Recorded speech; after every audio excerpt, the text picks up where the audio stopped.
অনেক অনেক দিন আগের কথা। একটি কুটিরে বাস করত এক বুড়ি ও তার পোষা বিড়াল কালু। বুড়ির কেউ ছিল না। পোষা বিড়ালকে বুড়ি নিজের সন্তান মনে করত। কোথায় এই চুনি, কোথায় গেলি রে?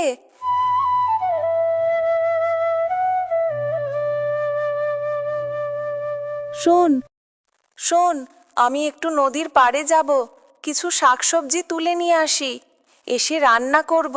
তুই বাড়িতেই থাক, কোথাও যাস না যেন। এই বলে বুড়ি গেল নদীর পাড়ে শাকসবজি তুলতে।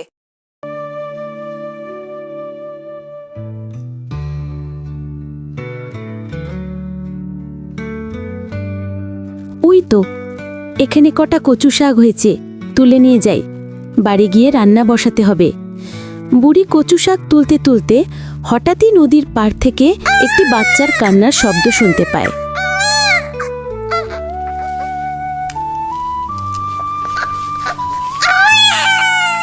আরে, এই নদীর পাড়ে বাচ্চার কান্না, এদিকে তো কোনো বাড়িঘর নেই, তাহলে বাচ্চাও কোথা থেকে আসলো? এগিয়ে গিয়ে দেখি তো।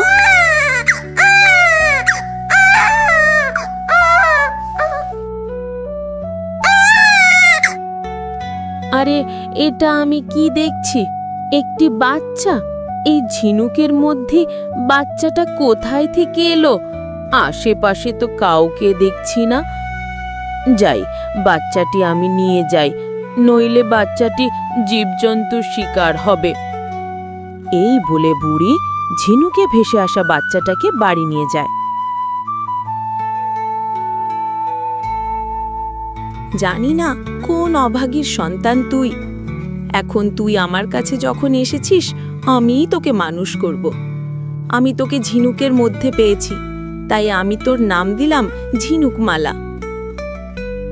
ঝিনুকমালা ধীরে ধীরে বড় হতে শুরু করে।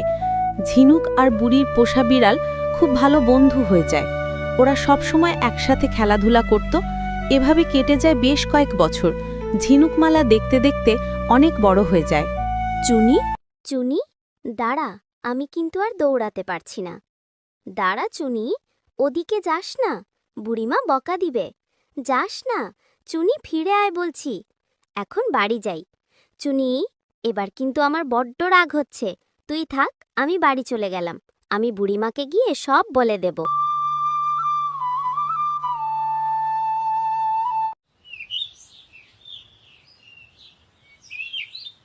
আমি এত করে ডাকলাম, চুনি আসলো না। বড্ড দুষ্টু হয়েছে চুনিটা। আজ ও বাড়িতে আসো, আমি ওর সাথে কথাই বলবো না। কি হয়েছে রে ঝিনুক, একা একা কি বিড়বিড় করছিস? আর বলো না বুড়িমা, তোমার ওই পোষা বিড়াল চুনি, আমি এত করে ডাকলাম, ও জঙ্গলের মধ্যে ঢুকে গেল।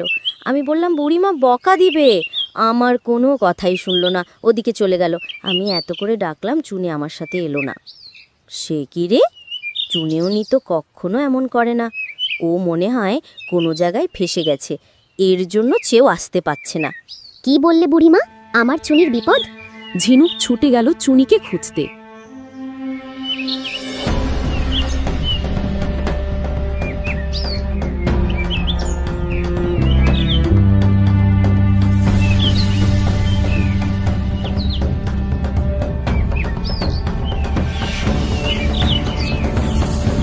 ঝিনুক এদিক ওদিকে ছোটাছুটি করে চুনিকে খুঁজতে শুরু করলো।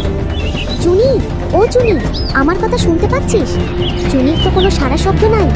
আমার চুনি কই গেল? আমি এখন চুনিকে কোথায় খুঁজবো? ঝিনুক পুরো জঙ্গল তন্ন তন্ন করে খুঁজল, কিন্তু চুনিকে কোথাও পেল না। চারদিকে সন্ধে নেমে এলো। ঝিনুক চুনিকে না পেয়ে মন মরা হয়ে বাড়ি ফিরে আসলো। কি রে ঝিনুক, চুনি কই? চুনিকে পেয়েছিস? না বুড়িমা, আমি পুরো জঙ্গল তন্ন তন্ন করে খুঁজেও চুনিকে পেলাম না। সে কি রে, চুনিটা তাহলে কোথায় গেল? জানি না বুড়িমা, তবে আমি আমার চুনিকে ঠিক খুঁজে বের করব, তুমি চিন্তা করো না।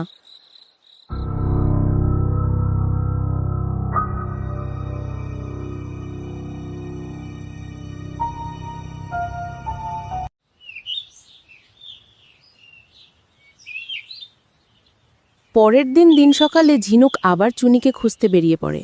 ঝিনুক এইদিকে ওইদিকে খুঁজতে থাকে। এইদিকেও তো চুনির কোনো খোঁজ পেলাম না। আমি কি একবার ওই জঙ্গলের ভিতরে ঢুকে দেখব? তাই করি, আমি একটু জঙ্গলটা খুঁজে দেখে আসি। ঝিনুক চুনিকে খুঁজতে খুঁজতে হঠাৎ একটি গুহার মধ্যে পড়ে যায়। এ কি, আমি কোথায় পড়ে গেলাম? এটাতে দেখছি একটা সুড়ঙ্গ পথ। সামনে যাওয়াটা কি ঠিক হবে? ঝিনুক মনে সাহস নিয়ে সামনের দিকে এগিয়ে যায়।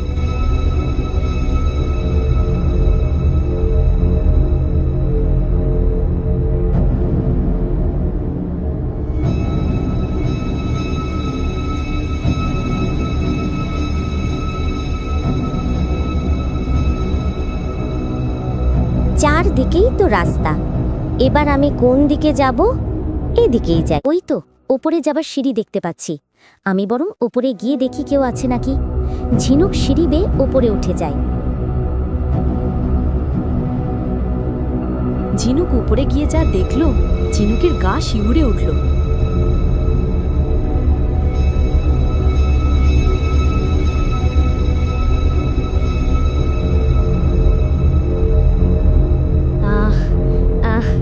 আরে আমি কি দেখছি? একটা রাক্ষসী, আর তার পাশে চুনি বসে আছে। আমি কি চুনিকে ডাক দিব? কিন্তু যদি রাক্ষসী জেগে যায়, যদি আমাকে বন্দি করে নেয়? চুনির ভাব দেখে তো মনে হচ্ছে রাক্ষসটি চুনিকে বশ করে নিয়েছে। আমি একটি কাজ করি, জলদি গিয়ে বুড়িমাকে খবরটা দিই।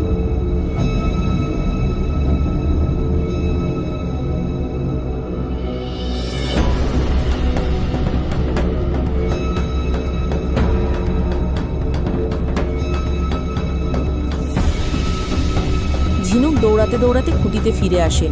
বুড়িমা, বুড়িমা, কোথায় গো তুমি? কি হয়েছে ঝিনুক, তুই এত হাঁপাচ্ছিস কেন? আরে বুড়িমা, কি হয়েছে শোনো। ঝিনুক বুড়িমাকে সব কথা খুলে বলে। কি বলিস রে ঝিনুক, এটা তো খুব ভয়ঙ্কর কথা। জঙ্গলের রাক্ষসী তো অনেক ভয়ঙ্কর, আমরা ওদের সাথে পেরে উঠব না। চুনিকে আমরা আর বাঁচাতে পারবো না। কিন্তু বুড়িমা, আমার যে চুনিকে ছাড়া ভালো লাগে না। আমারও তো ভালো লাগে না ঝিনুক, কিন্তু আমাদের আর কিছু করার নেই। খবরদার, তুই আর ওই গুহায় কখনো যাস না।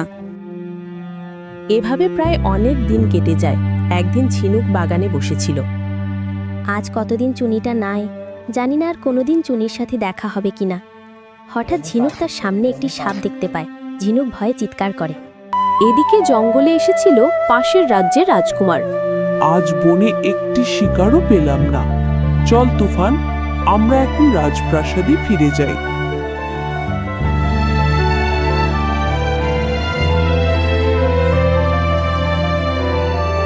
বাঁচাও বাঁচাও, সাপ!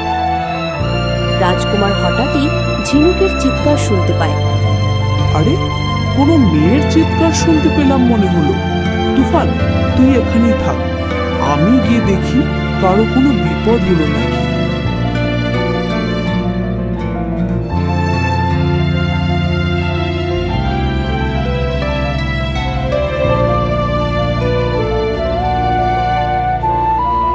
বাঁচাও বাঁচাও, সাপ! ঝিনুক সাপ দেখে অজ্ঞান হয়ে পড়ে যায়।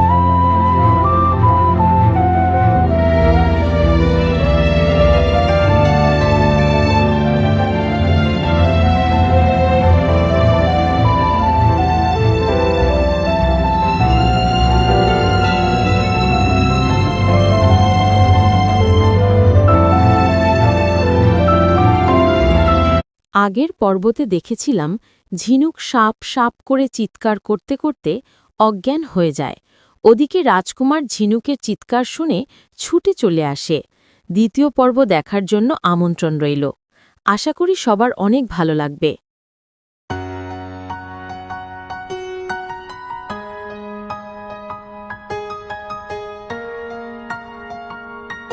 এ কি, এখানে এ তো একটি মেয়ে অজ্ঞান হয়ে পড়ে আছে। মনে হয় কিছু দিকে ভয় পেয়েছে। এই যে শুনছেন, উঠুন। আপনি কি আমার কথা শুনতে পাচ্ছেন? কিছুক্ষণ পর ঝিনুকে জ্ঞান ফিরে। আপনি কে? আমি পাশের রাজ্যের রাজকুমার। আমি শিকারে এসেছিলাম।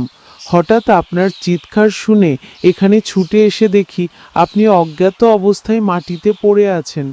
আপনি চিৎকার কেন করছিলেন? আমি এখানে বসেছিলাম, হঠাৎ আমি আমার সামনে একটা সাপ দেখতে পাই। ওই সাপ দেখে আমি চিৎকার করে অজ্ঞান হয়ে পড়ে যাই। ও, আপনি এখন ঠিক আছেন তো? হ্যাঁ, আমি এখন ঠিক আছি।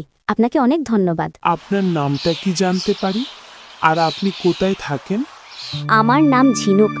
ওই জঙ্গলের পাশে একটি ছোট কুটিরে আমি আর আমার বুড়িমা থাকি। আর আপনার পিতামাতা নেই? ওনারা কোথায় থাকে? না, আমি বুড়িমার কাছেই মানুষ হয়েছি। বুড়িমাই আমার পিতামাতা। ছোটবেলা যখন বুড়িমাকে আমার পিতামাতার কথা জিজ্ঞাসা করেছি, বুড়িমা বলেছে আমিই তোর পিতামাতা। তারপর আর কখনো পিতামাতার কথা জিজ্ঞাসা করিনি। আচ্ছা, আমি এখন যাই। বুড়িমা আবার চিন্তা করবে। আপনাকে একটা কথা বলবো, কিছু মনে না করলে আপনি কি কাল আমার সাথে দেখা করতে পারবেন? আমি এখানে আপনার জন্য অপেক্ষা করব। কেন আপনি আমার জন্য অপেক্ষা করবেন? আর আমি আপনার সাথে দেখা করতেই বা কেন আসব? সেই সব কথা কাল বলবো। তুমি আসবে? বলো ঝিনুক, আসবে তো? আমাকে কথা দাও, তুমি আসবে। ঠিক আছে, আমি চেষ্টা করব। এই বলে ঝিনুক চলে যায়। রাজকুমার পিছন থেকে বলে, আমি কিন্তু অপেক্ষা করব। বুড়িমা, কি হয়েছে জানো? কি হয়েছে রে ঝিনুক? ঝিনুক ঘুটে যাওয়া সব কথা বলে। শোন ঝিনুক, যাই করিস রাজা মহারাজাদের প্রেমে যেন পড়িস না। ওরা গরিবের মন নিয়ে ছলনা করে। ওই দিন রাতে রাজকুমার শুধু ঝিনুকের কথাই ভাবে। ঝিনুক, তুমি কত সুন্দর! আমি এক দেখাই তোমার প্রেমে পড়ে গেছি। তার রূপের কাছে চাঁদও হার মানবে। আচ্ছা, ঝিনুক কি আমাকে ভালোবাসবে নাকি আমার ভালোবাসা প্রত্যাখ্যান করবে? এসব ভাবতে ভাবতে রাজকুমার ঘুমিয়ে পড়ে। পরের দিন বিকেলে ঝিনুক বাগানে গিয়ে দেখে অনেক সুন্দর একটা বসার সোফা কেউ ফুল দিয়ে সাজিয়ে রেখেছে। ঝিনুক অবাক হয়ে যায়, আরে এটা এখানে কোথায় থেকে আসলো? কে নিয়ে এলো? পিছন থেকে রাজকুমার বলে ওঠে, আমি জানতাম ঝিনুক তুমি আসবে। আমি তোমার অপেক্ষায় ছিলাম। এটা আমি নিয়ে এসেছি তোমার জন্য সামান্য কিছু উপহার। ঝিনুক একটু রাগী গলায় বলে ওঠে, আপনি কেন নিয়ে এসেছেন এগুলা? তখন রাজকুমার বলে ওঠে, ঝিনুক, আমি এক দেখায় তোমাকে ভালোবেসে ফেলেছি। আমি তোমাকে আমার রাজ্যর রানী বানাতে চাই। রাজকুমার, আপনি কাল আমাকে সাহায্য করেছেন বলে এই না যে আপনি যা বলবেন তাই আমাকে মানিয়ে নিতে হবে। আপনারা রাজা মহারাজা মানুষ, আর আমি সাধারণ একজন বুড়ির নাতনি। কোথায় চাঁদ আর কোথায় গরিব বামন? আমি গরিব ধনী চাঁদ বামন বুঝি না। আমি সত্যি তোমাকে ভালোবাসি ঝিনুক। আমাকে একটু বোঝো। আমি সত্যি তোমাকে আমার রানী বানাবো। আমাকে বিশ্বাস করো ঝিনুক। আমার বুড়িমা বলেছে রাজা বাদশারা গরিব মেয়েদের সাথে ভালোবাসার নামে ছলনা করে। আমি আপনাকে ভালোবাসি না আর বাঁচতেও পারবো না। আপনি আপনার রাজ্য ফিরে যান, আমিও যাই। বুড়িমা চিন্তা করবে। না, আমি রাজ্যে ফিরবো না। তুমি যতক্ষণ না বলো আমাকে ভালোবাসো, আমি এখানেই থাকবো, কোথাও যাব না। রাজকুমার, পাগলামি করবেন না, ফিরে যান রাজ্যে। এই বলে ঝিনুক চলে যায়। রাজকুমার কেঁদে কেঁদে বলে, বলে, ঝিনুক যেও না। ঝিনুক, আমাকে বুঝো, যেও না। ঝিনুক। রাজকুমার ওখানেই বসে থাকে। হঠাৎ আকাশ কালো হয়ে যায়, জোরে জোরে বৃষ্টি পড়তে শুরু করে। রাজকুমার বৃষ্টিতে ভিজে ঝিনুক ঝিনুক বলে কান্না করতে থাকে। হঠাৎ অবেলায় বৃষ্টি। ঝিনুক রাজকুমারকে ভেবে দৌড়াতে দৌড়াতে বাগানে গিয়ে দেখে রাজকুমার ওখানেই বসে আছে। রাজকুমার, আপনি এখনো রাজ্যে ফিরে যাননি কেন? এই মেঘি বৃষ্টির মধ্যে কেন পাগলামো করছেন? তুমি আমাকে যতক্ষণ ভালোবাসি না বলবে আমি কোথাও যাব না ঝিনুক। ঝিনুক আর কিছু বুঝতে না পেরে রাজকুমারকে ভালোবাসি বলে। রাজকুমার, এখন তো রাজ্যে ফিরবেন? হ্যাঁ ঝিনুক, আমি এখন রাজ্যে ফিরব। তবে তুমি রোজ আমার সাথে এখানে দেখা করবে বলো? ঠিক আছে, আসব। এখন ফিরে যান। এই বলে রাজকুমার ও ঝিনুক বাড়ি ফিরে যায়। এদিকে রাজা ও রানী রাজকুমারের বিয়ের আলোচনা করে। মহারাজ, রাজকুমার তো দেখতে দেখতে অনেক বড় হয়ে গেল। আমি ভাবছি রাজকুমারকে বিয়ে দিতে। হ্যাঁ রানী, আমিও তাই ভাবছি। রাজকুমারকে বিয়ে দিয়ে রাজ্যর ভারটা বুঝিয়ে দিব। কালকেই আমার বন্ধু রাজা প্রতাপ সিং এর কাছে চিঠি পাঠাবো। তার একমাত্র কন্যাকে নিয়ে প্রাসাদে আসতে বলবো। পরের দিন সকালে রাজা ও রানী রাজকুমারকে ডেকে পাঠায়। পিতা আমাকে ডেকেছেন? হ্যাঁ রাজকুমার, আমিও তোমার আম্মিজান মিলে তোমার বিয়ের আলোচনা করছি। গত পরশু আমার বন্ধু রাজা প্রতাপ সিং ও তার একমাত্র রাজকন্যা আমাদের রাজপ্রাসাদে আসবে। ওরা আসলেই তোমার বিয়ের পাকা কথা আমরা সেরে ফেলব। তোমার কি এখানে কিছু বলার আছে? হ্যাঁ পিতা, আমার আপত্তি আছে। কি আপত্তি বলো? আমি একটা মেয়েকে ভালোবাসি, আমি তাকেই বিয়ে করতে চাই। কে সেই কন্যা? কোন রাজ্য রাজকুমারী বলো? পিতা, সে কোনো রাজকুমারী না। ওই জঙ্গলের পাশে একটি ছোট কুটিরে তার বুড়িমার সাথে বাস করেন। পিতা, মেয়েটি অনেক ভালো। রাজা অট্টহাসি দিয়ে বলে, কি কি বললে রানী? তোমার পুত্র কি বলে কুটিবুড়ির নাতনি নাকি হবে আমার রাজ্যর মহারানী? হ্যাঁ পিতা, আমি ওই কুটিবুড়ির নাতনিকেই আমার রানী করতে চাই। রাজা গর্জে উঠে, চুপ করো। আমার পছন্দ করা রাজকন্যার সাথেই তোমার বিবাহ হবে। আমি আমার বন্ধুকে কথা দিয়েছি, কথার খিলাফ করতে পারবো না। রানী, তোমার পুত্রকে ভালো করে বুঝিয়ে দাও। আম্মিজান, আমি ঝিনুককে ছাড়া বাঁচব না। আম্মিজান, আপনি কিছু করুন। ঠিক আছে কুমার, আমি ওই মেয়ের সাথে দেখা করতে চাই।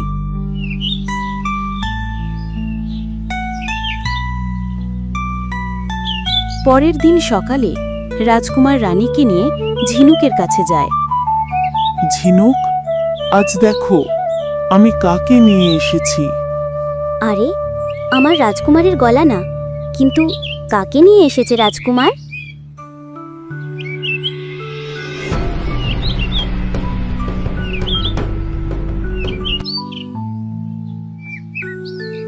রানী ঝিনুকের সাথে দেখা করে এসে রাজার কাছে যায়।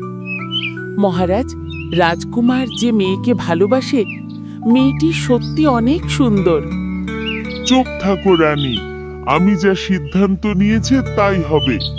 আমার বিরুদ্ধে গেলে গদ্দান যাবে, মনে রেখো কথাটা। এই বলে রাজা ওখান থেকে রেগে চলে যায়।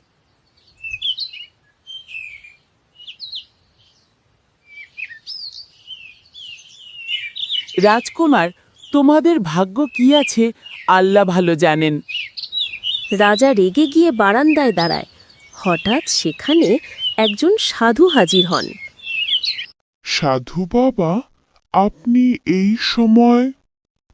মহারাজ, আমি আপনার কাছে একটি প্রস্তাব নিয়ে এসেছি। বলুন সাধু বাবা, আপনি কি প্রস্তাব নিয়ে এসেছেন? রাজকুমার যে কন্যাকে ভালোবাসে, ওই কন্যার সাথে আপনি রাজকুমারের বিবাহ দিবেন। আপনি এটা কি বলছেন সাধু বাবা? এটা কোনোভাবে সম্ভব না।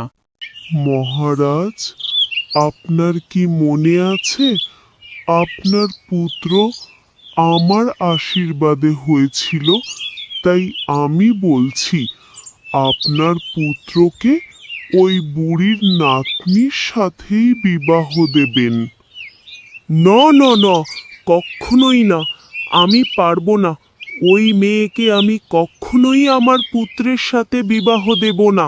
তাহলে আপনি আমার কথা প্রত্যাখ্যান করলেন, তাই তো? ঠিক আছে, আমি আপনার অহংকারের জবাব দেব। আমি অভিশাপ দিলাম, আপনার পুত্র আজ রাতে পাথর হয়ে যাবে। এই বলে সাধু ধোঁয়ার সাথে মিলে যায়।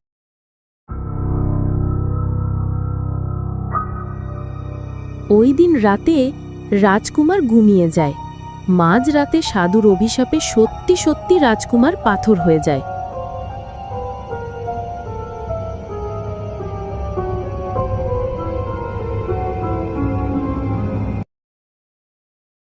আগের পর্বে দেখেছিলাম মহারাজ রাগ করে গিয়ে বারান্দায় দাঁড়ায়। তখনই একটি ঋষি বাবা এসে মহারাজের কাছে রাজকুমারের বিয়ের প্রস্তাব দেয়। মহারাজ সেই প্রস্তাব প্রত্যাখ্যান করায় ঋষি বাবা রাজকুমারকে অভিশাপ দেয়। ঋষি বাবার অভিশাপে ওই রাতে রাজকুমার ঘুমের মধ্যে পাথরে রূপান্তরিত হয়। দেখতে থাকুন এর পরে কি হয়। ওই দিন সকালে মহারাজ রাজকুমারের পক্ষে গিয়ে দেখে রাজকুমার সত্যি সত্যি পাথরে রূপান্তরিত হয়েছে।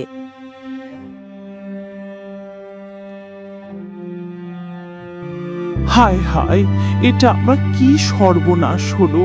শুধু আমার ভুলের জন্য ঋষি বাবার অভিশাপে আমার সন্তান পাথরে পরিণত হলো। এটা আমি কি করলাম? রাজা নিজের ভুল বুঝতে পারে, কান্না করতে করতে রানীকে ডাকে। রানী, কোথায় তুমি? রাজকুমারের কক্ষে এসো। এটা কি হয়ে গেল? হায় হায় হায়! মহারানী রাজকুমারের কক্ষে আসে। কি হয়েছে মহারাজ? আপনাকে এমন চিন্তিত কেন দেখাচ্ছে? এত সকালে রাজকুমারের কক্ষে কেন আমাকে ডাকলেন? কি হয়েছে মহারাজ? রাজা কান্না করতে করতে বলে, দেখো, আমার রাজকুমার পাথরে পরিণত হয়েছে। এই সব কিছু আমার জন্য হয়েছে রানী। আমি ঋষি বাবার কথা অমান্য করে আমার রাজকুমার রাজপথর হয়ে গিয়েছে। এটা আমি কি করলাম রানী? এই বলে রাজা অনুতপ্ত হয়ে কান্নায় ভেঙে পড়ে। রানী চিৎকার দিয়ে বলে, না মহারাজ, এটা কখনোই হতে পারে না। আমার কুমার পাথর হতে পারে না। আপনি এটা কেন করলেন মহারাজ? আপনি এটা কেন করলেন? কুমারকে আমার বুকে ফিরিয়ে দিন। আমি যে আমার কুমারকে ছাড়া বাঁচব না মহারাজ। আমার কুমারকে আমি এভাবে দেখতে পারছি না মহারাজ। আপনি কিছু করুন, আপনি কিছু করুন। রানীর কথায় মহারাজ দৌড়ে বারান্দায় চলে যায় আর ঋষি বাবাকে ডাকতে থাকে। ঋষি বাবা, কোথায় আপনি? আপনি আমার কথায় সাড়া দিন। আমার অনেক বড় ভুল হয়ে গেছে ঋষি বাবা। তার শাস্তি আমি পেয়েছি। আপনি আমাকে ক্ষমা করে দিন ঋষি বাবা। আপনি আমার ডাকে সাড়া দিন। আমার কুমারকে আপনি আবার আগের রূপ ফিরিয়ে দিন। আপনি যা বলবেন আমি তাই করব। রাজা বারান্দায় বসে কান্না করতে থাকে। তখনই ঋষি বাবা এসে হাজির হয়। আমি জানতাম তুই আমাকে ডাকবি। এবার বুঝেছিস তো আমার কথা অমান্য করায় কি হতে পারে? একটা কথা মনে রাখবি, অহংকার পতনের মূল। হে ঋষি বাবা, আমি আমার ভুল বুঝতে পেরেছি। আপনি আমাকে যা হুকুম করবেন আমি তাই করব। আপনি শুধু আমার কুমারকে আবার আগের রূপে ফিরিয়ে দিন। না, আমার দ্বারাই সম্ভব না। আমি অভিশাপ দিলে আমি ওই অভিশাপ তুলে নিতে পারি না। অনেক দেরি হয়ে গেছে। আমি আর কিচ্ছু করতে পারবো না। না ঋষি বাবা, না, আপনি এমন কথা বলবেন না। আপনি যেভাবেই হোক আমার কুমারকে আবার আগের রূপে ফিরিয়ে দিন। আমার কুমারকে আমি যে আর এই পাথর রূপে দেখতে পারছি না। আমার কুমার ছাড়া যে এই রাজ্য অন্ধকার। আপনি কিছু একটা করুন ঋষি বাবা, আপনি কিছু একটা করুন। একটা উপায় আছে, কিন্তু এটা অনেক কঠিন। কি উপায় ঋষি বাবা? আমাকে বলুন। আমি আমার কুমারের জন্য সবকিছু করতে পারি। যদিও এটা অনেক কঠিন, এই কাজটি শুধু একজনে করতে পারবে। রাজকুমার যাকে মন প্রাণ দিয়ে ভালোবাসে। তুমি যাকে গরিব বলে তিরস্কার করেছ, ওই কুটি বুড়ির নাতনি ঝিনুকি পারবে তোমার পুত্রকে আবার আগের রূপে ফিরিয়ে নিয়ে আসতে। ওই কন্যা যদি পাথর রাজপুত্রকে নিয়ে পাথর পর্বতে যেতে পারে, অমাবস্যার রাতে ওই পাথরের পাহাড়ের ওপর চাঁদের আলো পাথর রাজকুমারের গায়ে লাগে, তাহলে এই রাজকুমার আবার আগের রূপ ফিরে পাবে। কিন্তু এ পথ অত সহজ না, অনেক বিপদ। তুমি যদি পারো ওই কন্যার কাছে গিয়ে অনুরোধ করো, ওই কন্যা বাঁচাতে পারবে তোমার রাজকুমারকে। ঠিক আছে সাধু বাবা, আমি আজই ওই কন্যাকে রাজসভায় ডেকে পাঠাবো। সাধু বাবা চলে যায়। মহারাজ একটি রাজদূতকে পাঠায় বুড়ির ওই কুটিরে। রাজদূত রওনা হয়ে বুড়ির কুটিরের দিকে।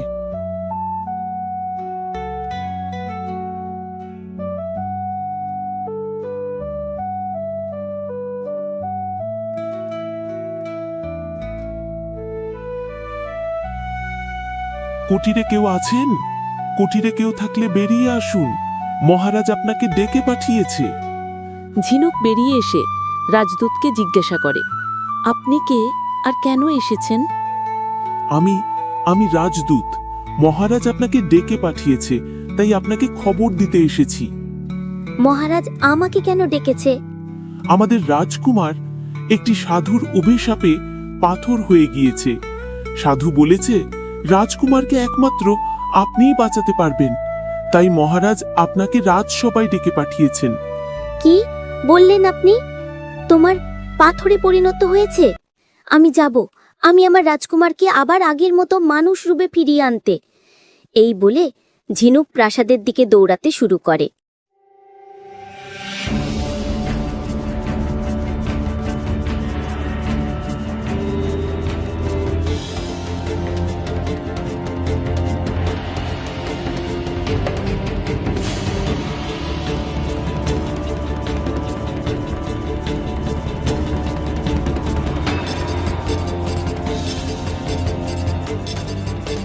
মহারাজ, আমি এসেছি। ও, তুমি তাহলে সে ঝিনুক? তুমি কি আমার পুত্রকে ভালোবাসো? হ্যাঁ মহারাজ, আমি রাজকুমারকে অনেক ভালোবাসি। বেশ, তুমি কি পারবে রাজকুমারের জন্য তোমার নিজের জীবন বাজি রাখতে?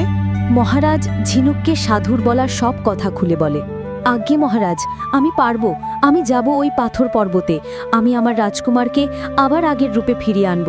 এইদিকে রানী রাজকুমারের জন্য কেঁদে চলেছে। রাজকুমার, তুমি আবার আগের রূপে ফিরে আসো রাজকুমার। আমি মা হয়ে তোমার এই পাথর দেহ আর সহ্য করতে পারি না। রানীমা, আপনি আর কাঁদবেন না। আমি রাজকুমারকে ঠিক আবার আগের রূপে ফিরিয়ে আনব। ঝিনুক, তুমি এসেছো। সাধু বলেছে একমাত্র তুমিই পারবে আমার কুমারকে আবার আগের রূপে ফিরিয়ে আনতে। বলো ঝিনুক, তুমি আনবে তো আমার কুমারকে আবার আগের রূপে ফিরিয়ে? হ্যাঁ রানীমা, আমি আমার জীবন দিয়ে হলেও কুমারকে আবার আগের রূপে ফিরিয়ে আনব। আপনি আমার ওপর ভরসা রাখুন রানীমা। রানীমা, এখন আমি রাজকুমারকে নিয়ে রওনা হই। অনেকটা পথ যেতে হবে যে। আপনি আমাদের জন্য দোয়া করবেন রানীমা। আমার কুমারকে আমি যেন আবার আগের রূপে ফিরিয়ে নিয়ে এই রাজপ্রাসাদে আসতে পারি। যাও মা। ঝিনুক, তোমাদের জন্য আমি সব সময় দোয়া করি, তুমি যেন আমার কুমারকে আবার আগের রূপে ফিরিয়ে আনতে পারো। ঝিনুক মহারাজের কাছে যায়। মহারাজ, আমাদেরকে বিদায় দিন আর আমাদেরকে দোয়া করে দিন, আমি যেন রাজকুমারকে আবার আগের রূপে ফিরিয়ে নিয়ে এই রাজপ্রাসাদে আসতে পারি। ঠিক আছে, যাও। তুমি যদি আমার রাজকুমারকে আবার আগের রূপে ফিরিয়ে নিয়ে আসতে পারো, তাহলে আমি তোমার সাথে আমার রাজকুমারের বিবাহ দেব। ঝিনুক রাজকুমারকে নিয়ে পাথর পর্বতের দেশে রওনা হয়।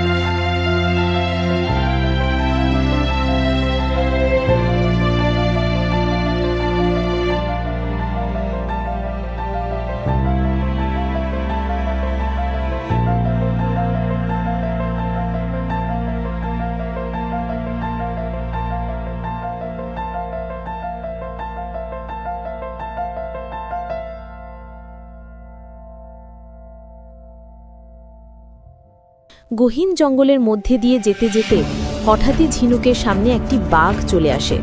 ঝিনুক ভয়ে কাঁপতে থাকে।